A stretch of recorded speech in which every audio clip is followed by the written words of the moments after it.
bienvenidos una vez más a Sanando los Asuntos Legales. Para los que no me conocen, me voy a presentar brevemente. Mi nombre es Eliana Vázquez, soy abogada especializada en derecho de familia, sucesiones, contratos y en la aplicación del derecho sistémico. Además, tengo otro canal de autoconocimiento integral, expansión de la conciencia y espiritualidad que se llama Autorregulación Psicocelular, y acá abajo les voy a dejar el nombre del canal. Vamos a entrar de lleno al video del día de hoy. Hoy vamos a hablar de la pedofilia, del abuso sexual infantil, del cual, si bien todos tenemos conocimiento, mucho no se habla sobre el tema. En este caso, lo que quiero hacer es aportarle un punto de vista diferente a este tema, por ello, voy a abordar dentro de esta materia 5 puntos que a mí me parecen extremadamente importantes a tener en cuenta. En primer lugar, vamos a hablar de las consecuencias de un niño o una niña adolescente que haya sido abusado, las consecuencias a largo plazo, por supuesto. Vamos a hablar de las pautas alarmantes, los posibles indicadores, los cuales tenemos que prestarle mucha atención. Luego vamos a hablar de qué es lo que se debe hacer, lo que no se debe hacer. Vamos a hablar de las mujeres pedófilas. Y por último vamos a hablar del parenting, que tiene que ver con la responsabilidad parental, la ciberseguridad de los niños. Bueno, muy bien, el abuso sexual infantil, la pedofilia, no es ninguna novedad ni en nuestro país ni en ningún lugar del mundo. Esto sabemos que arrastramos, digamos, esta acción, este delito, desde que la humanidad se fue, digamos, creando desde el inicio de la humanidad. Son hechos que nosotros arrastramos de nuestros antepasados y que se siguen perpetuando, lamentablemente, aún en la actualidad. El gran problema de este homicidio silencioso, este homicidio oculto, que la persona que lo sufre va sintiendo en su organismo, justamente es el hecho de no poder expresarlo, de no poder sacarlo a la luz, de no poder contarlo libremente, porque claramente la persona que es abusada se encuentra amenazada por el perpetrador, porque si no sería algo que se haría a puertas abiertas, ¿no? A plena luz del día. Ese es el gran problema, es una acción que se realiza de manera silenciosa, a puerta cerrada y bajo la coacción, la coerción para con la víctima, digamos. El menor siempre va a sentir miedo o vergüenza, va a estar amenazado por el perpetrador y va a ser muy difícil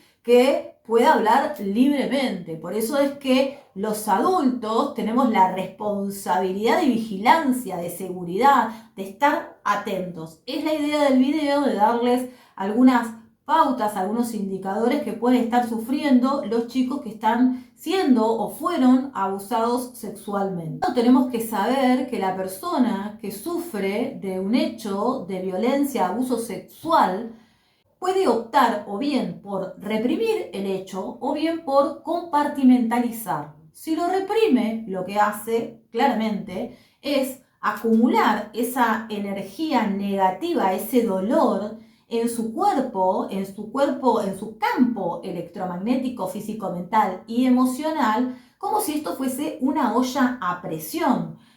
Al reprimirlo y no poder expresarlo, esta persona lo que hace es ir tapando ese recuerdo, porque es consciente de alguna manera de que le sucedió esto, entonces lo va tapando. Claramente ya sabemos con qué se tapan, digamos, las heridas y los traumas de la infancia, ¿no? Se van tapando con todo tipo de adicciones o comportamientos que terminan siendo extremadamente nocivos para nuestra salud. También existe la posibilidad de compartimentalizarlo, que significa que la persona lo que hace es hacer de cuenta que no sucedió nada.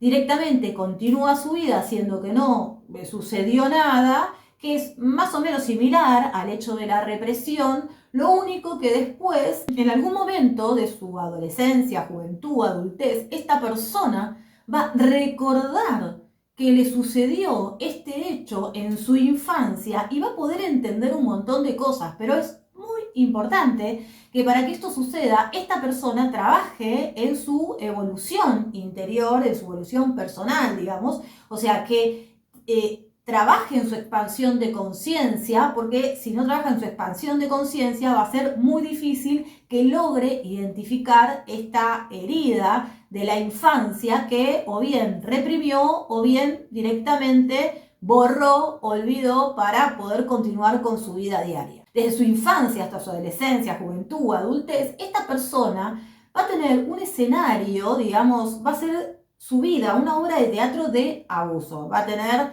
relaciones tóxicas porque obviamente que esa persona lo que atrae son personas que abusan de alguna manera de esta otra persona, sin saberlo, porque en realidad es una energía que le quedó dentro de su cuerpo y al ser tapada no es consciente de que esta persona está emanando abuso. Entonces empieza a emanar, digamos, energía de abuso para con el entorno y eso es lo que empieza a atraer. Por eso es importante identificarlo. Cuando el adulto, el joven puede identificar esta situación, es muy liberador porque ahí se da cuenta que fue creando su vida sin echarle la culpa a nadie, sin buscar culpables, ¿no?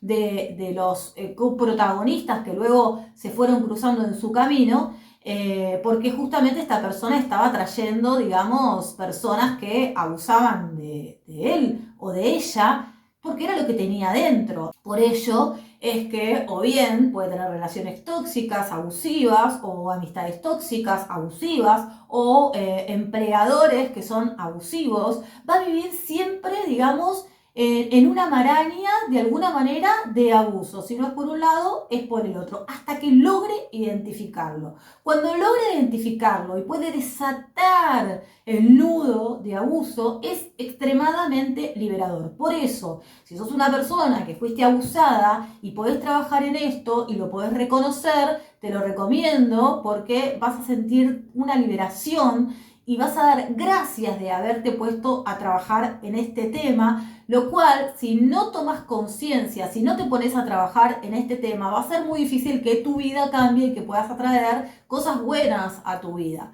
Por otro lado, si sos un adulto que estás cerca de niños, adolescentes que sufren o sufrieron de abuso sexual, es muy importante que trates de alguna manera de ayudar a estos niños, a estos adolescentes, a que puedan resolver este problema de chiquitos, a que puedan entender y liberar esta herida de chicos para que su adolescencia, su juventud, su adultez no se convierta realmente en un calvario. Bueno, muy bien, hecha esta breve introducción y explayado uno de los puntos principales que son las consecuencias que sufre una persona abusada, a continuación voy a enumerar entonces una serie de pautas que son alarmantes, son indicadores, posibles indicadores de abuso sexual infantil. Y si ustedes me permiten las voy a leer porque no me quiero saltear de ninguna y me parece que son todas importantes. Hay algunos indicadores que son indicadores de abuso sexual infantil que son muy específicos. Por ejemplo, lesiones en zona genital y o anal, sangrado por vagina y o ano, inflamaciones, enrojecimiento y lesiones por rascado,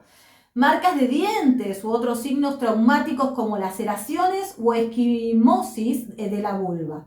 Esquimosis son esos moretones de color marroncito, amarillito, que se forman en las zonas sensibles. Flujo vaginal patológico con presencia de gérmenes no habituales, claramente el embarazo, trastornos de alimentación como bulimia, anorexia nerviosa, fenómenos regresivos como la enuresis, que es la remisión involuntaria e inconsciente de la orina, generalmente esto puede darse de manera nocturna, la encopresis, que es la incontinencia de materia fecal, y esto se da generalmente en niños que ya lograron el control de las esfínteres. Infecciones urinarias repetidas sin causa orgánica. Luego tenemos otros indicadores que pueden ser indicadores psicológicos o de comportamiento de los menores. Claramente la revelación, ¿no?, por parte del niño o adolescente de que fue o está siendo abusado.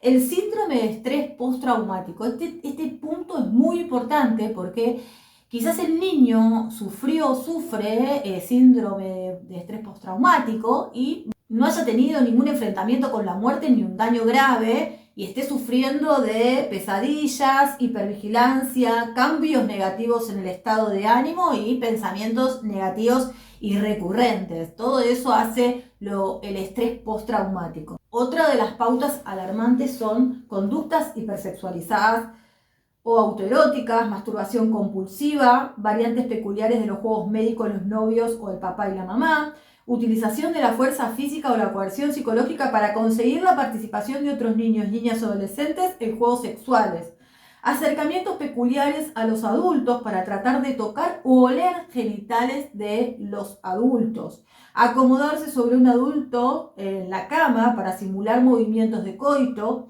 tratar de introducir la lengua al besar y conocimientos sexuales inusuales para la edad. Hay otros indicadores que, si bien son inespecíficos, son otros indicadores, digamos, psicológicos, no son específicos del abuso sexual infantil, pero podrían indicar, digamos, pautas de alarma a tener en cuenta. Retraimiento social, temores inexplicables ante personas o situaciones determinadas, trastornos del sueño, pesadilla, terrores nocturnos, hiperactividad, fobias, temores intensos, trastornos de la conducta alimentaria, dependencia excesiva, dificultades de aprendizaje o alteraciones en el rendimiento de aparición brusca e inexplicable, fugas del hogar, ratearse del colegio, conductas violentas de riesgo para su integridad física, consumo de sustancias psicoactivas, autolesiones, intentos de suicidio, trastornos disociativos, depresión severa. Todas estas pautas alarmantes son posibles indicadores de abuso sexual infantil o pedofilia. Muy bien,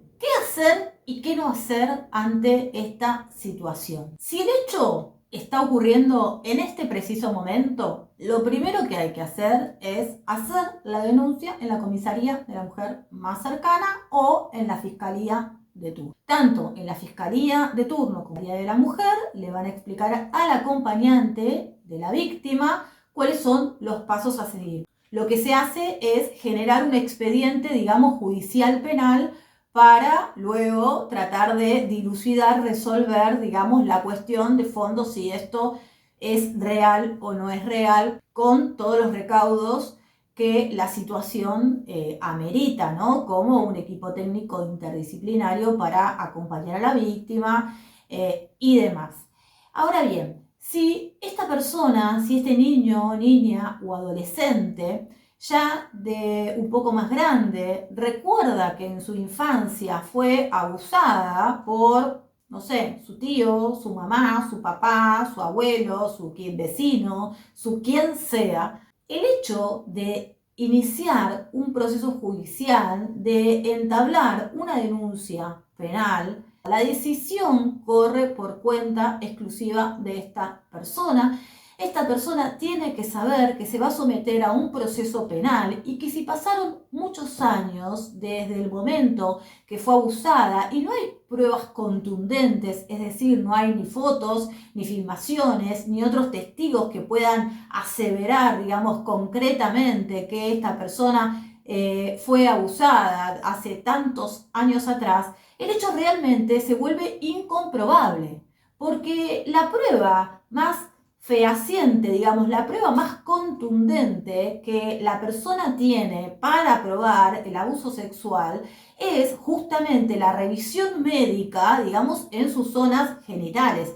Entonces, si después de pasados tantos años no hay, digamos, indicios de haber sido abusado sexualmente, tampoco hay ni videos, ni fotografías, ni testigos contundentes, digamos, que puedan declarar de manera contundente, que sean creíble que esta situación realmente se dio de esta manera, van a perder tiempo, van a perder energía, van a perder plata. Entonces hay que evaluar realmente si vale la pena poner la energía en iniciar un proceso judicial contra un agresor que probablemente quede en libertad, que lo más probable es que el juez no pueda identificar si el hecho ocurrió o no ocurrió realmente, porque imagínense que si no, cualquiera de nosotros puede ir a la fiscalía de turno, entablar una denuncia penal contra una persona de hace 10, 20, 15 años atrás de que abusó de mí, y esto puede ser verdad o puede ser mentira, es muy delicado el tema. Entonces, la prueba es hiper, mega, recontra importante siempre en cualquier tipo de proceso judicial. Y acá la prueba se va, digamos, disolviendo la prueba va quedando en el olvido. Entonces, es importante no fantasear si una persona reconoció que fue abusada sexualmente. Es importante que no fantasee con la idea de que cuando inicie el proceso penal voy a sanar y me voy a liberar y esta persona va a ir presa, porque es poco probable que eso suceda si pasaron muchos años, por el tema de que les explicaba recién, que es de la prueba. Lo importante es que esa persona que reconoce haber sido abusada después de un tiempo lo pueda contar.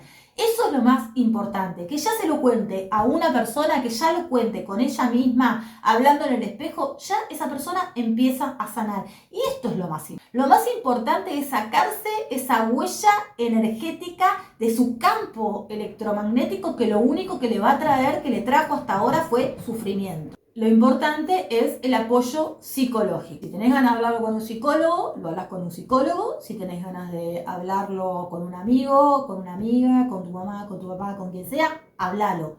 Eso te va a ayudar un montón. Y te recomiendo un video que hay en el canal que hablo justamente de el entendimiento que nosotros le podemos dar a los delitos de abuso sexual. ¿Qué es lo que no hay que hacer en este caso? Si, por ejemplo, un niño o niña adolescente se acerca a un adulto y se sincera, le cuenta que está siendo abusado o que fue abusado, lo que no hay que hacer es ni criticarlos, ni amenazarlos, ni atemorizarlos, ni culpabilizarlos, ni interrumpirlos, ni ser inquisidores, ni juzgarlos. Hay que prestarle escucha atenta. Cuando el niño se acerca a un adulto a contar una situación tan aberrante, el adulto solamente lo tiene que escuchar atentamente y acompañarlo. Y tiene que recordar todas las pautas que estuvimos hablando antes en el video. Puede preguntar de manera no inquisidora, sino de manera cómplice, como tratando de ayudarlo, es escucharlo atentamente, sin juzgarlo, sin culpabilizarlo, sin atemorizarlo, sin darle órdenes, simplemente escucharlo y acompañarlo. Lo más importante es que este adulto al cual el niño eligió para sincerarse y contarle lo que estaba sucediendo, que pueda acompañar al niño por lo menos hasta adentrado el proceso judicial, si es que el hecho está ocurriendo en este momento presente y ya lo va a acompañar a hacer la denuncia en la comisaría o en la fiscalía de turno. Es importante que el niño no se sienta abandonado por este adulto, que este adulto pueda acompañar al niño adentrados en el proceso judicial. Otro punto importante que se desprende del abuso sexual infantil, de la pedofilia, es la cuestión de género. ¿Por qué no hablamos de que existen mujeres pedófilas tanto como existen hombres pedófilos? Esto vendría a ser lo oculto de lo oculto, como lo titulé en el video. Es cierto que existe un índice más bajo de mujeres pedófilas, pero también es cierto que sí existen mujeres pedófilas, mujeres abusadoras sexuales de menores, ya sean madres, tías, vecinas, cuidadoras, maestras, amigas, lo que sea. De la misma forma que existen hombres pedófilos, existen mujeres pedófilas. ¿Por qué no se habla tanto, digamos, de la mujer pedófila? Porque de alguna manera se naturaliza el hecho de que la mujer sea pedófila, porque la mujer es la que cuida al niño, la que lo cambia, la que lo tiene que vestir, la que lo tiene que bañar, la que lo lleva al colegio, la que está encima de él. Entonces a veces los chicos no saben identificar eso que está sucediendo en su intimidad a través de estos contactos y estas caricias o estas situaciones que está recibiendo de esta mujer cuidadora pedófila. Entonces hay que prestar mucha atención si sos, en este caso, del género masculino y todas estas pautas que estuvimos hablando en el video te llamen la atención, para que sigas de cerca, bien de cerca, la situación y este chico no siga siendo abusado en silencio por una mujer pedófila. porque existen mujeres pedófilas igual que existen hombres pedófilos. No solo existen las mujeres y los hombres pedófilos, sino que también existen los grupos activistas de pedófilos, así como el grupo de LGTB, existen los grupos de pedófilos.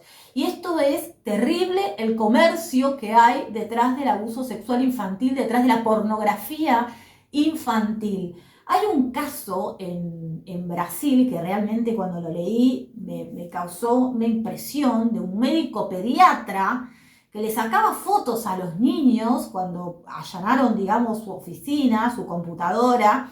No solo encontraron cientos y cientos de fotos de niños de todas las edades, niños, niñas y adolescentes, de sus partes íntimas, sino que había armado un manual de pedófilo, lo cual lo que hacía era venderlo, comercializarlo, con las fotos de los chicos. Es terrible el negocio que hay detrás de la pedofilia. Tenemos que tomar conciencia de que es un hecho que es silencioso, pero que existe constantemente en nuestras vidas. Hay un punto que es muy importante acá tener en cuenta, y con esto voy a cerrar el video.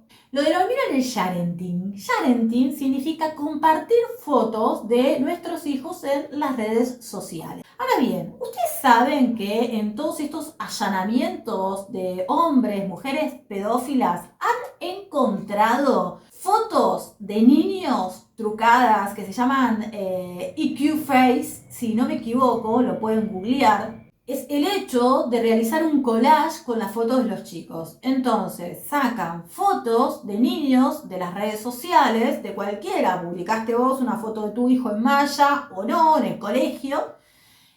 Sin pedirle, por supuesto, el consentimiento a tu hijo de que estabas publicando la fotito de él, ¿no? Eso es un tema muy importante porque los chicos tienen que prestar consentimiento de si se puede publicar o no se puede publicar sus imágenes en las redes sociales por el riesgo, digamos, la incidencia que tienen en sus vidas, ya sea ahora a corto plazo por el tema de la pedofilia o a largo plazo por el tema de la vergüenza porque el papá y la mamá comentaban todo lo que hacía su hijo, a qué colegio iba, a dónde iban a entrenar, a qué deporte hacían, con quién, a qué cumpleañitos iban, en qué club, bueno, exactamente todo, a dónde se iban de vacaciones, bueno. Entonces, lo que hacen es un collage con la foto de los chicos. Sacan la carita de tu hijo o la fotito de uno de los chicos y lo ponen en el cuerpito de otro. Entonces se hacen unos collages y después los venden. Comercializan estos books de niños desnudos o semidesnudos, porque hay muchas investigaciones al respecto,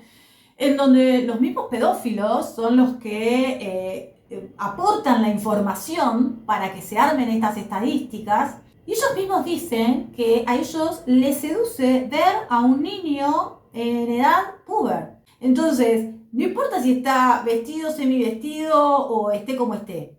¿Me explico? Digamos, la mente del pedófilo, del abusador sexual de menores, del pervertido, tiene, digamos, límites que son inconmensurables, digamos, no tiene límites, ¿no? Entonces, nosotros, en nuestra conciencia, en nuestra normalidad, no podemos creer que una persona se pueda, digamos, llegar a masturbar o a excitar con la foto de un niño en malla, una foto trucada. Pero bueno, sobre la psiquis humana nosotros no tenemos total dominio aún todavía de cómo funciona. Entonces, si vos querés cuidar a tu hijo, a tu sobrino, a tu hermanito, a quien sea, no publiques fotos de los chicos. Guardá la identidad de los chicos, protegé la identidad de los chicos. No es necesario que publique fotos, no es necesario que nadie publique fotos, digamos, en grupos públicos. No es necesario que nadie publique fotos de los niños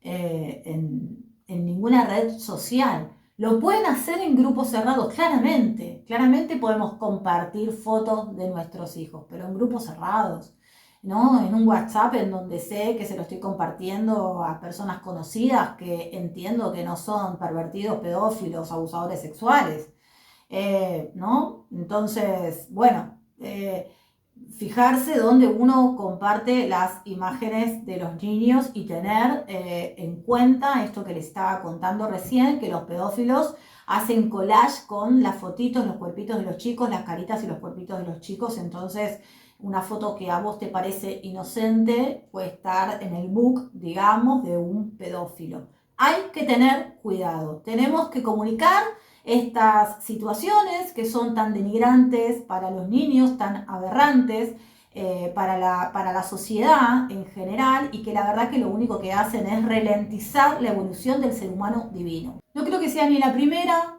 ni la única en compartir un video de estas características, pero realmente me parece que es algo que no tenemos que dejar de hacer nunca, y no quería dejar de poner mi huella, mi granito de arena en este tema que me parece tan controvertido, tan humillante, tan aberrante, y que tantas consecuencias les traen a las personas. Hay muchas personas que hoy desconocen que han sido abusadas por estos temas que les contaba al principio del video, por la represión o bien por el olvido del trauma, y quizás estén viviendo una vida que no es la vida que se merecen, no es la vida que desean, y la están viviendo porque lamentablemente dentro de ellos hay una herida reprimida que no salió a la luz y que les está generando una energía de abuso, de maltrato, de relaciones tóxicas. Es importante que tengamos conciencia y es importante que nos ayudemos entre todos. Cualquier duda que me quieran hacer, cualquier comentario, cualquier sugerencia, cualquier idea para que yo vaya preparando otro tipo de video, se los voy a agradecer, me los pueden dejar en los comentarios. Y además les cuento que tengo otro canal que se llama Autorregulación Psicocelular, que tiene que ver con la expansión de la conciencia, con el autoconocimiento integral. Soy una abogada extremadamente espiritual y me da muchísimo orgullo decirlo. Así que muchas gracias por haberse quedado hasta el final del video. Nos vemos muy pronto en el próximo video. Gracias.